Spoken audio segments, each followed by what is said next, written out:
Chapitre 9. Les peurs. Tout ce que tu as toujours voulu est de l'autre côté de la peur. George Adair. La peur de la mort, dit-on, est à l'origine de toutes les peurs. Elles restreignent notre vie en limitant nos rêves, ternissent notre joie de vivre et altèrent la beauté de notre monde. Elles ne sont que le fruit de nos croyances erronées. Au fil des ans, je me suis rendu compte que, pour guérir définitivement des peurs, la thérapie doit commencer par être de nature spirituelle. Elles ne guérissent totalement que par l'amour et le courage de les affronter. Par ailleurs, la compréhension de leur source y contribue souvent. Comme bien des gens, j'ai commencé par nier leur existence en affirmant que je n'avais peur de rien. Par la suite, j'ai compris que je ne savais pas grand-chose de l'univers souterrain des peurs, en particulier quand une histoire antique, mais encore très actuelle, intitulée La peste et la peur, est venue lézarder le mur de mon ignorance. La peste, qui semblait pressée, était en route pour Damas, quand elle croisa à toute vitesse la caravane d'un chef dans le désert. Où allez-vous si vite? S'enquit le chef. À Damas, j'ai l'intention d'y prendre 1000 vies, répondit la peste. Au retour de Damas, la peste croisa de nouveau la caravane, et le chef dit C'est 50 000 vies que vous avez prises, et non 1000. Non, j'en ai pris 1000. C'est la peur qui a pris le reste.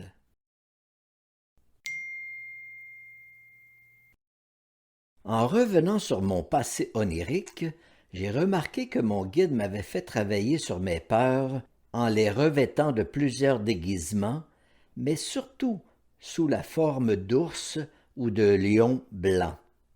Grâce à lui, j'ai pu y faire face, car je savais qu'il était à mes côtés. Enfant, je vivais des rêves récurrents, où j'étais souvent poursuivi par un immense ours blanc, qui avait des crocs énormes. L'angoisse m'envahissait et je prenais mes jambes à mon cou. J'arrivais généralement à le distancier à grand-peine. Jeune adulte, je faisais plus souvent face à une ours en compagnie de son ourson blanc. Quand la mère m'apercevait, elle entrait dans une fureur terrible, grognait, se levait sur ses pattes postérieures, puis me prenait en chasse. J'avais beau courir, grimper dans les arbres, dévaler les pentes, elle finissait toujours par me talonner, et juste avant qu'elle ne m'attrape, je me réveillais en sueur dans mon lit, avec la crainte de me rendormir. Avec le temps, j'ai appris à travailler en rêve avec mon guide. Il m'a montré certaines stratégies douces qui m'ont progressivement amené à cesser de fuir. Je dois rejoindre un guide qui se trouve dans la jungle. À mon arrivée, je le vois en train de tresser des lianes pour fabriquer des leurres en forme de serpent. Je me dis Waouh, qu'il est habile! Je vais me coller à lui pour apprendre ses trucs. Un peu plus tard, je vois ce même guide en train de jouer avec un gros ours blanc qui semble presque apprivoisé. La scène me fascine. L'homme caresse le cou puis le ventre de l'énorme animal et lui fait même des tresses à la Baudérec. Mais moi, je suis toujours habité par la même terreur. Soudain, l'ours se lève et se dirige vers un arbre où jouent deux oursons blancs qu'il renifle. Le guide et moi, nous nous regardons en pensant la même chose. Danger! Leur mère ne doit pas être loin. Me retournant, je la vois venir en trombe dans ma direction. Je m'éloigne à toute vitesse de sa progéniture. Quant au guide, il regarde la scène sans s'inquiéter de l'ours, qui se met à me poursuivre en gagnant du terrain. Je fonce dans un champ de maïs et me faufile à travers les tiges jusqu'au moment où je sens qu'il n'y a plus de danger. Là, je me laisse tomber sur le sol pour reprendre mon souffle. Au fil de mes expériences nocturnes, les peurs se sont graduellement transformées, et moi aussi, car je découvrais de plus en plus souvent des moyens de leur faire face plutôt que de simplement les fuir. Cette fois, mon guide me fait rencontrer un lion blanc. Je suis dans un enclos en compagnie de quelques personnes quand j'aperçois un lion qui s'approche de nous. Oui, je ressens des craintes, car je sais qu'il me faut l'affronter. D'ailleurs, il se dirige tout droit dans ma direction. Tout en reculant lentement, je fais de mon mieux pour qu'il ne sente pas ma peur. L'air féroce, il continue d'avancer. La distance qui nous sépare s'amenuise. J'attrape un genre de bouclier transparent fait de lumière. Quand le lion saute sur moi, je me baisse en levant le bouclier au-dessus de ma tête.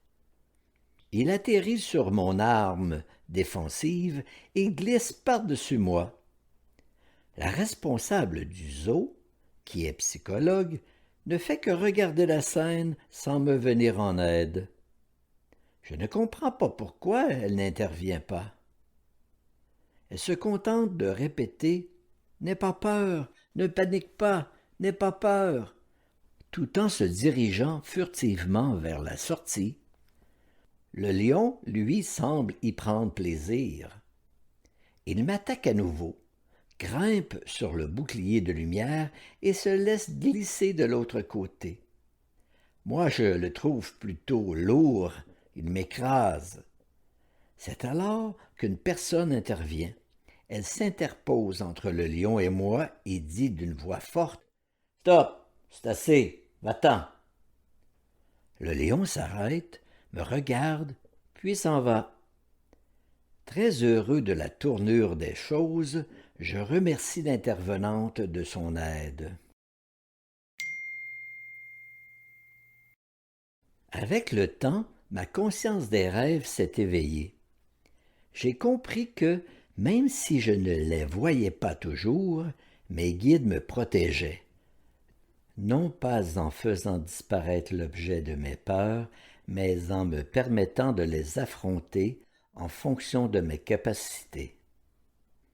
Cette fois, je suis avec Oasis et Phobie. Nous sommes armés. J'ai comme mission de tuer l'ours avec un fusil 12 à double canon scié et chevrotine à l'intérieur. J'ai aussi une carabine 303 avec balles perforantes. Mes amis ont capturé l'ours et l'ont mis en cage. Mais c'est à moi de le tuer. L'ours s'affole et sa colère augmente quand je m'approche de sa prison. Il grogne, bave et attaque les barreaux pendant que je charge mes fusils. Un barreau cède, puis un autre et encore un autre. L'ours passe dans l'ouverture et se dirige vers moi, la gueule grande ouverte. Il grogne de rage et sa bave dégouline entre ses crocs acérés. Je lui tire une balle de 303 dans le cou. Il s'effondre, mais grogne toujours. Je m'approche en lui déchargeant le 12 dans la gorge. Mes deux amis me font comprendre qu'il n'est pas mort et que je dois terminer le travail. Je recharge la 303, la pointe en sa direction, mais, curieusement, je n'ai pas le courage de tirer. Je sens même que je suis prêt à pardonner. Le regard de mes amis me fait comprendre que je dois quand même aller jusqu'au bout. Je relève mon arme, vise et tire entre les yeux. Bang! Il cesse de respirer. Je ne ressens aucune joie, aucune gloire de l'avoir abattu, même s'il hantait mes rêves depuis mon enfance. Et je sais que c'était bien cela que je devais faire. Mon évolution face à ces peurs s'est étendue sur quelques décennies. Ces angoisses provenaient probablement de plusieurs vies passées. Puis survint le dénouement qui m'apporta la compréhension et la paix intérieure. C'est encore une fois une ours blanche avec son petit tout aussi blanc qui se dirige vers moi. Cette fois, je ne ressens pas vraiment de peur. Je reste simplement sur mes gardes. Je m'éloigne pour les éviter et mettre le plus de distance possible entre eux et moi. Je remarque qu'ils ne sont pas agressifs et je suis frappé par l'absence totale de peur en moi. Je vois qu'il y a plusieurs portes qui nous séparent. Je suis donc certain d'être en sécurité. Mais la première s'ouvre automatiquement pour les laisser passer. Je recule et ferme la seconde en m'assurant qu'elle est bien close. Tout est blanc autour de moi, immaculé, et je me déplace dans une neige d'une blancheur étincelante, une sorte de poudreuse aérienne qui ondule ou vibre sous une brise légère. Mon attention revient sur l'ours qui montre à son petit comment ouvrir les portes. Avec sa patte, elle abaisse la poignée et la porte s'ouvre. Il se rapproche de moi. Je franchis la troisième porte en m'assurant qu'elle est bien clenchée et je me dis, celle-là, ils ne pourront pas l'ouvrir d'un coup de patte puisque la poignée est ronde. L'ours se présente à la porte, saisit la poignée dans sa gueule, pivote la tête et ouvre la porte. Le sourire à la gueule, l'ourson passe en premier et gambade vers moi tout joyeux. Je n'en reviens pas. Je me dis, bon, je vais me mettre sur le côté et attendre qu'ils me rejoignent. Je leur enverrai des pensées d'amour pour qu'ils comprennent que je ne suis pas une menace pour eux. Les ours se dirigent allègrement vers moi et semblent heureux de me revoir. Je reste quand même sur mes gardes. La mère s'approche lentement et j'attends de voir ce qu'elle va faire. Sans aucune agressivité, elle se rapproche davantage, me pousse doucement de sa grosse patte, puis presse sa grosse tête contre ma poitrine pour me dire de jouer avec son rejeton. Rassuré, je me mets à la caresser gaiement. Je sens que quelque chose d'extraordinaire se passe, et la scène change. J'ai deux petits animaux blancs sur mes genoux. Sur ma cuisse gauche, un ourson blanc sous forme de chat qui ronronne et sur celle de droite, un ourson blanc sous forme de chien qui me regarde en souriant. Les deux petits êtres poilus sont très contents d'être avec moi et, comme dans ce monde onirique je ne suis pas allergique aux animaux à poils, j'en profite pour les caresser et enfoncer mon visage dans leur fourrure. Ils se laissent faire, me lèchent même le crâne en me disant qu'ils m'aiment. Les peurs qui autrefois se présentaient comme des monstres menaçants se réduisent désormais à d'aimables animaux de compagnie. Heureux de ce dénouement, mon guide intérieur, qui est resté à l'écart, nous regarde avec grand intérêt et beaucoup de bonheur. Il m'a fallu guérir intérieurement de toutes ces peurs qui imprégnaient mes corps subtils, émotionnels et mentaux, avant que je puisse les affronter dans le monde extérieur. Ce sont mes voyages en voilier qui m'ont obligé à leur faire face ici-bas. J'avais peur de l'eau. À l'âge de 5 ans, j'avais failli me noyer. Par la suite, j'avais toujours refusé d'apprendre à nager. J'étais claustrophobe, séquelle d'une vie antérieure où on m'avait emmuré vivant. Dans mon existence actuelle, un simple masque sur mon visage me faisait paniquer. Avec un équipement d'apnée, je ne parvenais pas à plonger à plus d'1,5 m de profondeur. Pendant les cours de natation qui devaient me préparer à ma vie de marin, aussitôt que mes pieds quittaient le fond de la piscine, c'était la panique. Lors de ma formation en plongée sous-marine, ce n'était guère plus brillant. Je me souviens de l'air surpris de l'instructeur lors d'un exercice dans la piscine du cégep. J'étais tétanisé, assis dans 1 mètre d'eau avec mon équipement de bouteille, le respirateur dans la bouche, en train de m'appliquer à maîtriser ma panique, alors que tout le monde s'exerçait dans la section profonde de la piscine.